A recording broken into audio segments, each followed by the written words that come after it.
all these things just is the goal to make it impossible. It is. It's more things to stall you, because ultimately, and don't take this wrong, ultimately they want you to die. They don't want to give you money. I've come to that conclusion. Okay.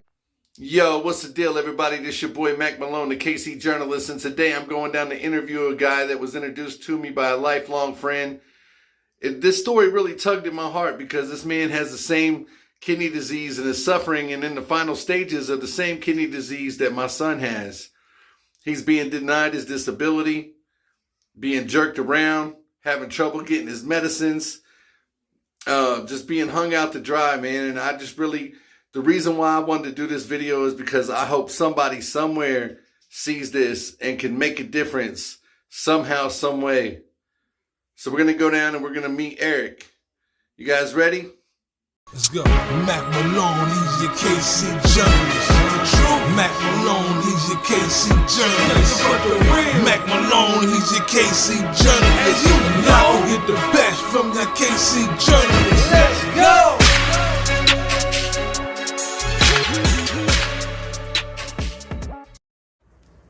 All right, so tell me what your name is. What's your name?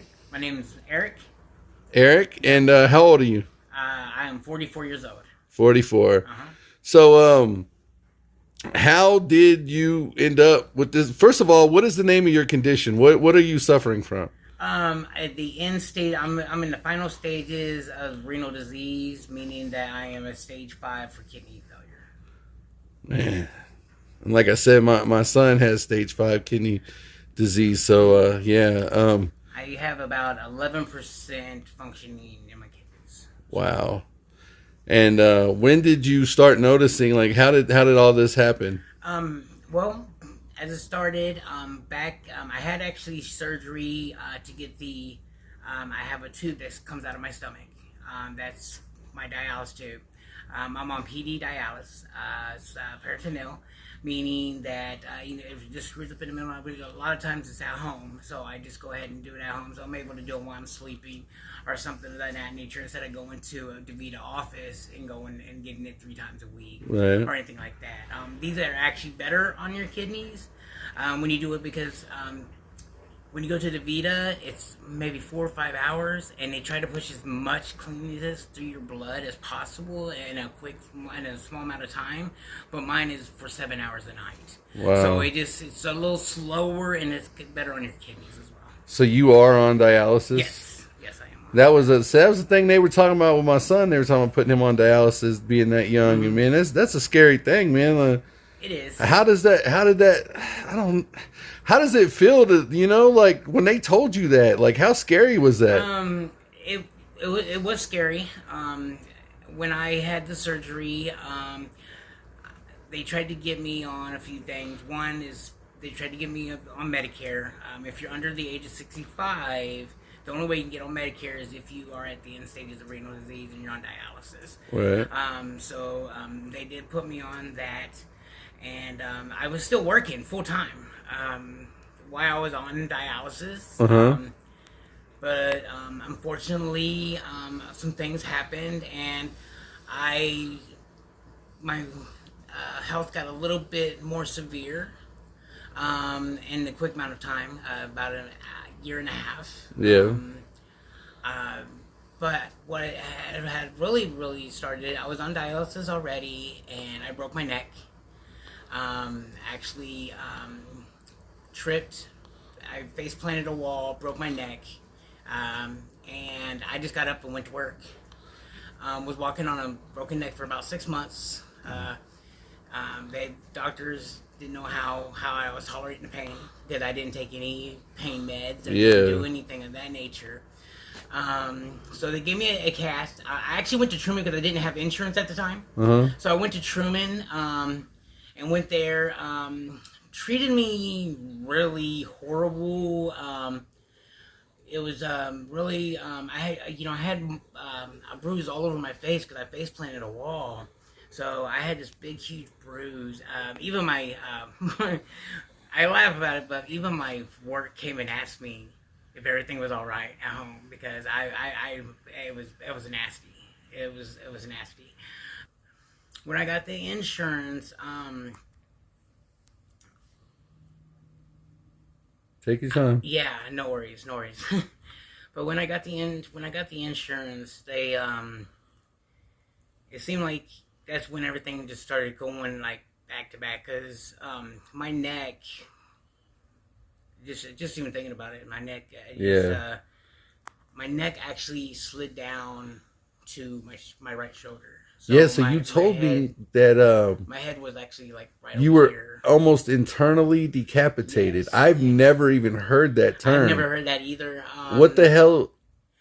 Well, when they closed the curtain, I just bawled. I cried. Yeah. And I was like, there's something wrong. I kept telling my wife, there's something wrong. I just know, I can just feel it. There's something wrong. Well, they took some x-rays of me and everything of that nature. They come back and they say, hey, we are actually going to keep you. We're going to run some more tests because we don't know how your head's hanging on. The nurses, her agenda, or not agenda, but her demeanor was totally different, because it was like she was almost kind of like feeling sorry for me, like with the way she would talk to me. You know, it would make it sound like, it would make me kind of worried, like what's going on, And she's like, your head is holding on by a tendon. I was the talk. I did not realize I was the talk of the hospital about what was going on. It was holding on by a tendon. By one of the tendons that was holding on by a tendon. They didn't know. One little small bump in the road could have killed me. One little bump, and if you look at the road outside my house, there's a lot of bumps. So just and that's why that was what blew my mind, because they were wanting to send me up to Pennsylvania, and he was like, you wouldn't have never made it. You would have never made it. You probably thought you were sleeping or something, and you're in the back seat, not dead. You know what I'm saying? Like, just trying to get to the hospital. So they did surgery on that? Yeah. So Dr. Wright. How do you sew somebody's entire head back on? Well, this is how they. So I got a titanium rod. I got about 4 bolts. I have 3 plates, and some other little metal in me. So I mean, it's nice because it won't go off, because I think. And this was the neck injury. Yeah, this is just the neck injury. So when did the kidneys come into play? Were you already fighting the kidneys? Yes. Okay, so the kidneys happened first. Yeah, the kidneys happened first.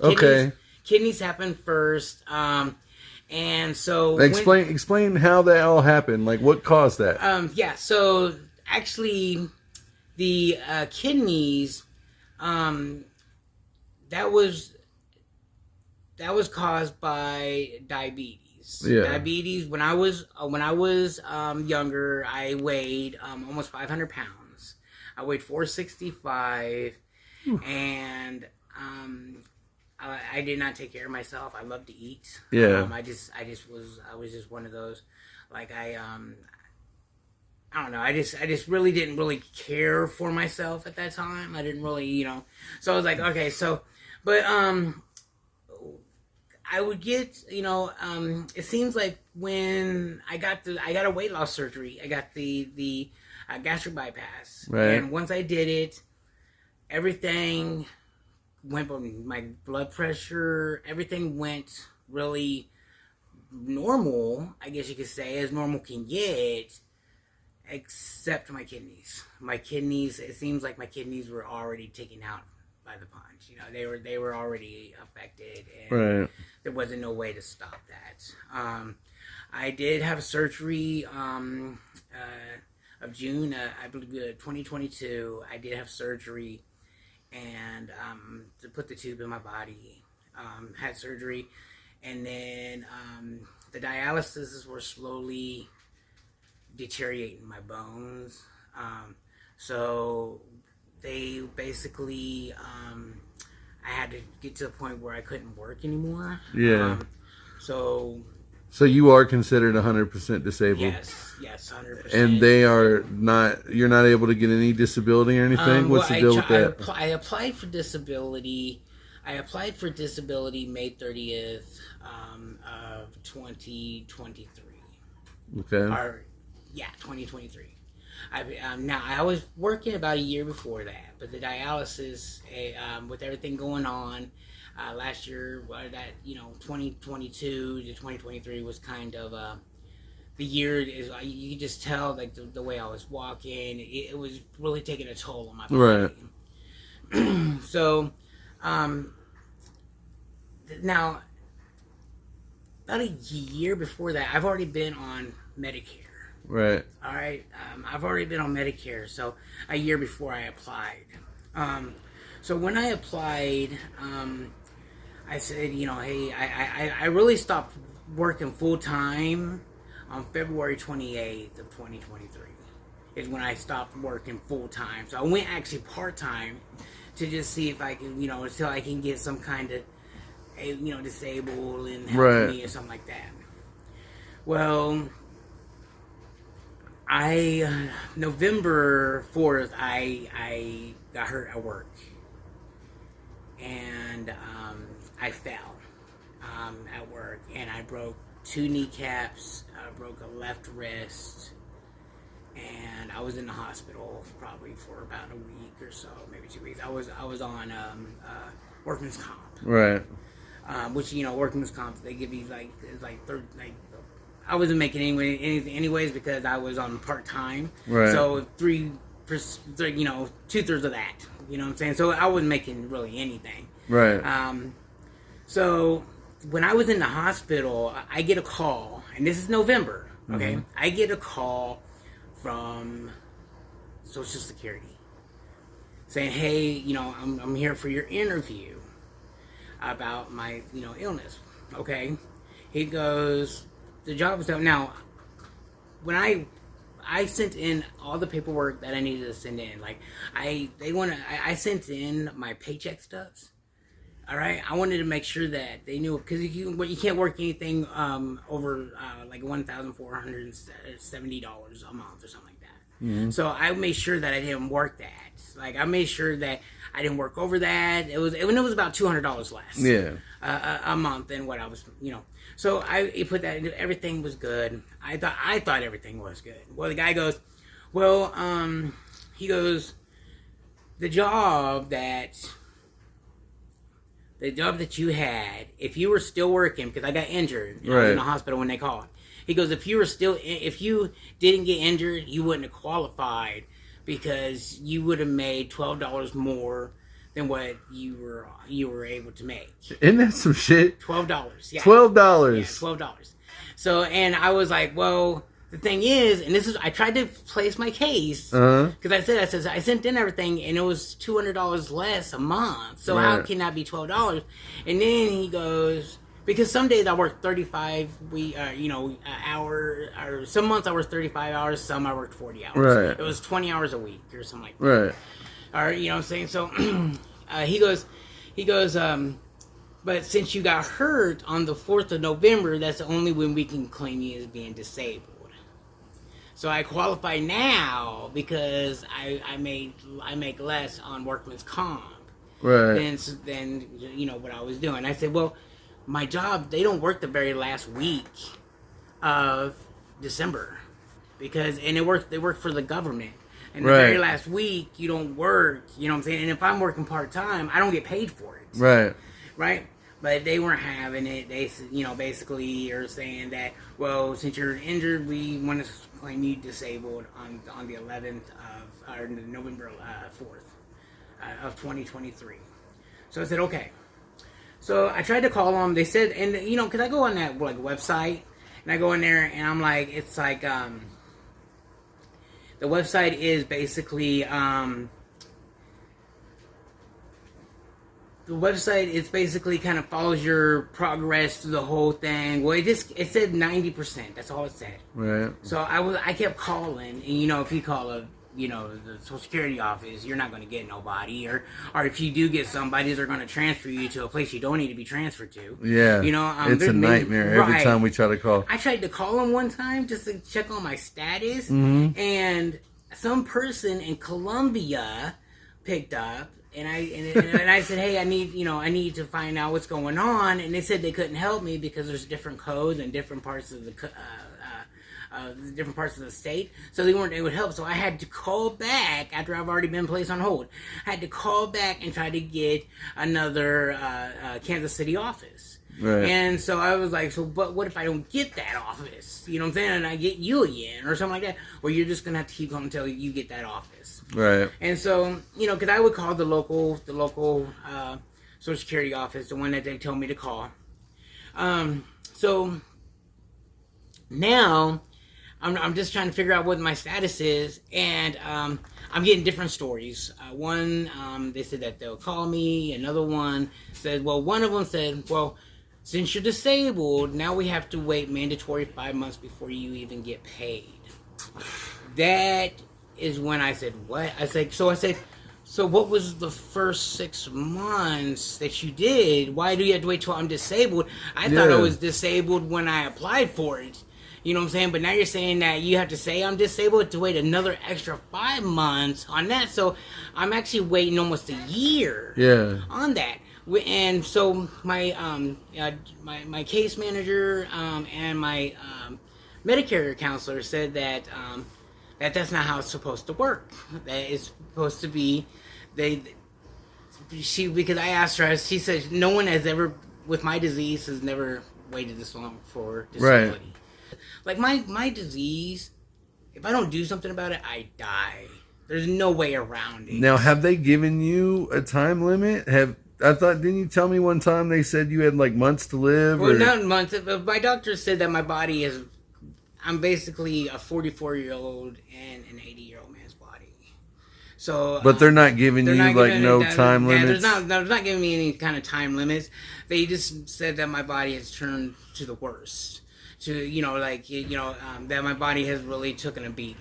Right. On that. So they have never given me a time limit. Now they did tell me that, unfortunately, my days could be numbered because of the way my health is. I worry more for my family, if something does happen because, my wife and I worry about what they would, I know they would be all right, but I still have that worriness. Well, yeah, of course. And that's just being, just knowing that because my wife is my number one, she's like day one person. She's a soldier. Unfortunately, we tried to ask her to be my caregiver. I had some nurses that came over and I talked to the nurses about it and they're like, well, we could just try. And when we tried, they said because we're married, she won't be able to be paid to be my caregiver. And said, because she needs time off. She doesn't get to go to doctor's appointments with me. She has to work because I'm not bringing anything, and we make sure that we have still a roof over our head. Right. And she's the one that carries this family right now, and she does a great, phenomenal job of that. And so I'm still here waiting. Now the thing is crazy that they said I looked on there why the mandatory 5 months. I wanted to understand this. Why the mandatory. And the only thing I could find was the reason that Missouri has a mandatory 5 months because they want to make sure that I am fully disabled before I start receiving any benefits. I have a problem with that. Well, yeah, they can't tell that you're fully disabled. Well, not only that, but I've been on Medicare a year before I even applied, and I'm already on benefits. All your medical records too, right? Exactly, all that, and so that's the thing. That's why I was kind of upset. There's been many nights that I have cried. There's been many nights that I've freaked myself out just because. I thought, there's many times that I prayed because I thought I wasn't going to live the next day. You know what I'm saying? Because sometimes my dialysis, I feel like I can't breathe sometimes, but it's just my anxiety, because I get panic attacks. So how often do you have to do dialysis? I do them almost every night. Almost every night for what period of time? Usually for about 7 hours. So yeah, so I'm asleep, so I don't really It's really know more what of to something say. you do while you're sleeping. Yeah, I do it while I'm sleeping. There's a few times that I did do it when I was awake, you know, like an all day thing, where I can like hook myself up and watch TV or something of that nature. And then I have to get a pharmacy card. So I have to get a pharmacy card on top of that pays for my medicine. And I have medicine for my my dialysis. I have to do calcium pills because I have to eat them every time. Every time I have a snack or every time I do something of that nature, I have to take it. They want me to do more protein. Right now I have to do it like water protein because milk and stuff like that. It's like I'm almost kind of like anti. Like it makes me not. It doesn't make me feel. It makes me very gassy. Right. It makes it so it doesn't really help me out as much.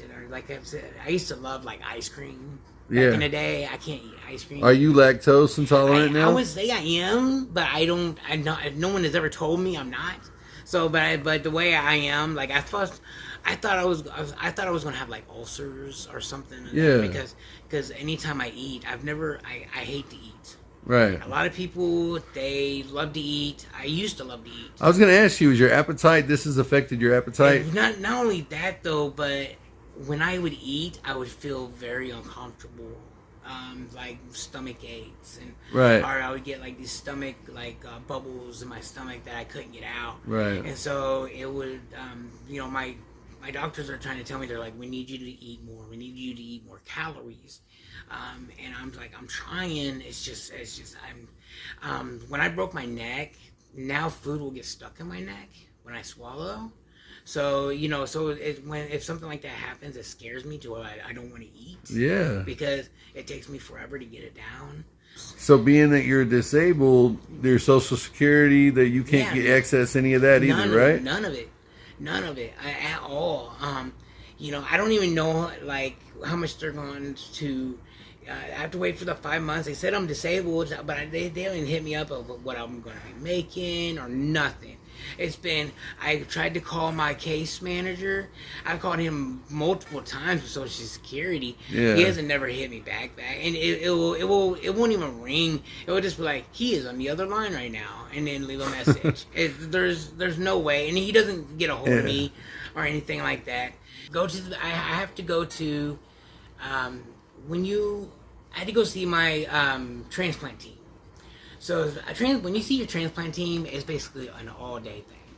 You start, and then so you've seen the dietitian, you've seen this, you've seen that, you've seen the doctor, and then the very last one is you do labs and you're able to leave. Because the reason when I called them, I had questions. I wanted to know why it took them 6 months. So if they do the 5 months, okay, I get the 5 months. My question is it why it took you 6 months to say I'm disabled? Right. Why it took you 6 months and now I have to have another 5 months on top of that? So that's almost kind of like a delayed processing to me, I feel like. That's all it could be because you're already documented to be disabled. Right. It's not only affecting me. Like there's many times that I wanted to just give up. Yeah. There's many times I just wanted to quit, refuse treatment, just quit everything,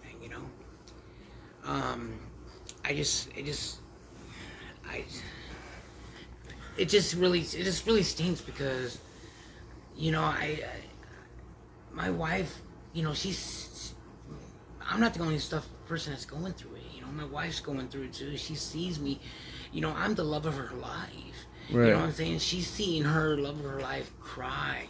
Like, there's many times where we just held each other and just cried because I didn't know what to do. I just want to make sure that we're all right. Yeah. I was always that provider. I was always the one that, everything's going to be all right.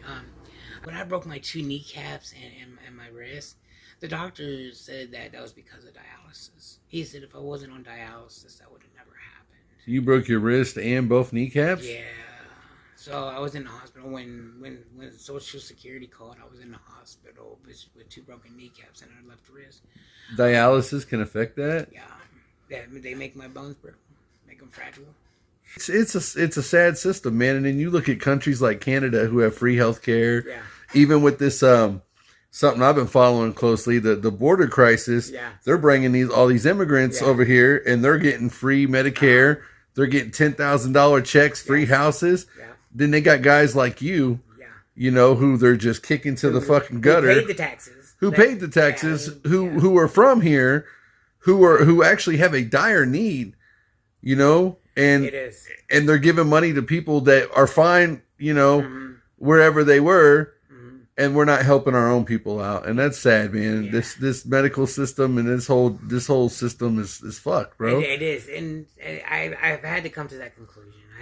So my other question is, do they try to take money from you? Like, how much do you owe in medical bills? Have they ever tried to take your taxes or garnish your wages? I just got a stack from the mail today. So they haven't tried to garnish my wages and anything like that. You know, I just keep holding them off, and you know, I'm just saying, hey, there's nothing I can do right now, and some of them, I know there's a few of them that, you know, I might be able to get taken care of. But there's some of them, I guess, is kind of more set in stone, you know, because they don't care, and you know, and again, like you said, I'm cheaper dead than I am alive. And, you know, I mean, I just want her to be taken care of if something happens to me. Yeah. And I just want her to, you know. And that's what's cool about you, bro, is to do all this, you're selfless in the end. You know what I mean? I wouldn't call myself selfless. You're selfless because all you keep talking about is, I want to make sure my wife's okay. I want to make sure my family's okay. Yeah. You're selfless, bro. Like, you're you're in the time when you, most people would be thinking about themselves, and you are worried about your loved ones instead. And I really admire that, man. Let's go. Mack Malone, he's your KC journalist. True. Mack Malone, he's your KC journalist. Mack Malone, he's your KC journalist. And you know, get the best from the KC journalist. Let's go.